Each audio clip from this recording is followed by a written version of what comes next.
दोस्तों, मैं गोविंद चौधरी राजस्थान के बाड़मेर जिले से ग्रामीण परिवेश में रहने वाला हूँ। यह स्टोरी एकदम सच्ची है, जो कि मेरी और मेरे पड़ोस में रहने वाली लड़की मिलन चौधरी के बीच हुए। वह सबकी है कहानी।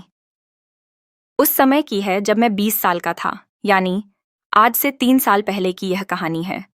और मिलन चौधरी की उम्र उस समय 18 साल की थी। मिलन काफ़ी अच्छी लड़की थी और स्कूल में भी काफ़ी लड़के उस पर मरते थे। अब मैं मिलन के बारे में आपको बता देता हूँ। वह कक्षा 12वीं में पढ़ती थी और मैं उस समय में बीए 3rd ईयर में पढ़ता था। हम ग्रामीण परिवेश से आते हैं, इस कारण हम खेतीबाड़ी का काम करते हैं और साथ में पशुधन भी रखते हैं, जिनको दूर खेत में चराने का काम भी करते हैं।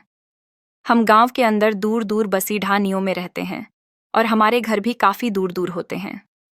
मिलन चौधरी का घर मेरे से लगभग 200 से 300 मीटर दूर है।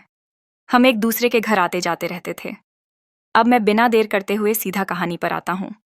मिलन चौधरी और उसका परिवार भी पशु रखते थे। इस कारण उन्हें चराने के लिए मिलन और उसका सगा भाई आते थे और मैं भी अपनी बहन के साथ पशु चराने आता था।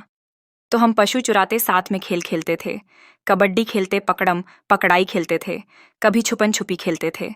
इस समय तक मेरे मन में उसके प्रति कोई ऐसा बुरा विचार नहीं था, लेकिन धीरे धीरे उसके फिगर, उसके शरीर को देखकर मेरा भी मन उसके साथ वह सब करने को होता था।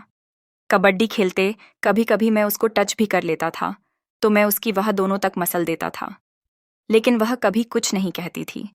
शायद उसको भी अच्छा लगता था। और कभी कभी छुपन छुपी खेलते खेलते हुए भी बहुत बार मसले थे। कभी कभी वह पशु चराने अकेली आती थी, कभी उसका भाई भी साथ आता था। इस तरह ही ता रहता था। मेरी भी बहन साथ में आती थी।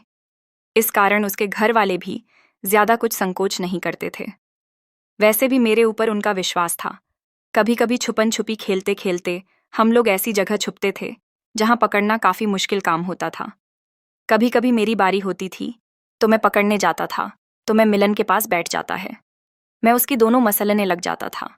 किसी को भी इस तरह पता नहीं चलता था, लेकिन अभी तक वह करने का मौका नहीं मिला था। एक दिन मैं पशु चराने अकेला गया था और उधर से मिलन और उसका भाई दोनों आए थे, लेकिन थोड़ी देर बाद में भाई किसी काम से घर चला गया। वापस फिर खेत में हम दोनों ही रह गए थे। तभी हल्की हल्की सी बारिश होना शुरू हो गई थी। इस कारण भाई तो वापस आ नहीं सकता और हम लोग एक दूर पेड़ों के घने झुंड वाले इलाके